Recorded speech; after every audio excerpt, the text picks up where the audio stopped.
Haile Gebrselassie just retired, apparently, after running the New York Marathon. Were you surprised when you heard about that? Well, yeah, because I was speaking to Haile at the beginning of the year, and I was asking him about his retirement or when was that going to happen, and he said, well, I'm really feeling like I should go for the Olympic Games in 2012. So he wanted to win that marathon title there in London. So, yeah, it is pretty surprising that he's done that.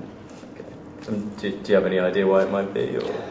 Well, I know he's been injured a lot this year, and you can imagine marathon running itself is a lot about pounding, and to be hitting those miles day in, day out, it is pretty tough on the body. So perhaps it's most probably due to injury, or you have some chronic problems probably that won't go away.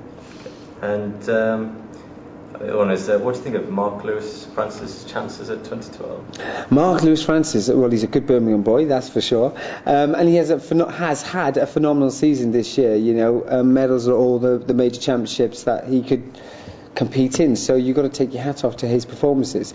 But the reality is, once we get to 2012 and you have the really high flyers will be there from the United States and from the Caribbean, then it's going to be very difficult for him to even make a final, never mind anything else. I think if Mark does justice for himself in the semi-final in 2012, he'd have done a really good job, because the sprinting at the moment is just red hot, and Mark would have to be approximately about 4 meters faster on the track to really make an impact into the top 8 in the world. And 4 meters in 100 meters is a lot of time.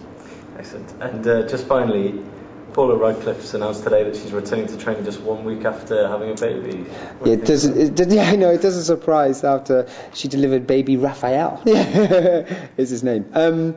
Yeah, well, that's Paula. You know, Paula doesn't really change in any shape or form. You know, she was training. I was speaking to her in Barcelona, and we were talking about her training, and she said to me, I went out this morning for a 10k run. I said, well, how fast did you do this 10k? She said, I did it in 45 minutes. And I was like, pedestrian then, for someone who's pregnant. You know, she's just relentless when it comes to running. But she, again, is somebody who absolutely loves it. And when you have a passion for something like this, then it's fabulous. So she's got a family, that's in order, that's in place. She can now just concentrate really on getting fit, well, and staying healthy for 2012, because I know that's very important to her to try and win this Olympic title here on home soil. And again, what do you think of her chances coming to I think, yeah, she has an exceptional chance. I mean, as long as she stays fit and healthy, and she's not distracted by many other things. Certainly in 2004, when she was a favourite to win in Athens, there was a lot of hype around Paula. You know, there was a lot of weight carrying on for success in track and field was really hung on her shoulders, and it ended up that Kelly Holmes did all the damage by winning two gold medals in Athens. So I think this time Paula can just take a little bit of a back seat and leave it for the youngsters. People like Jessica Ennis will be the ones taking the heat. People will be looking at Jessica to take an Olympic title.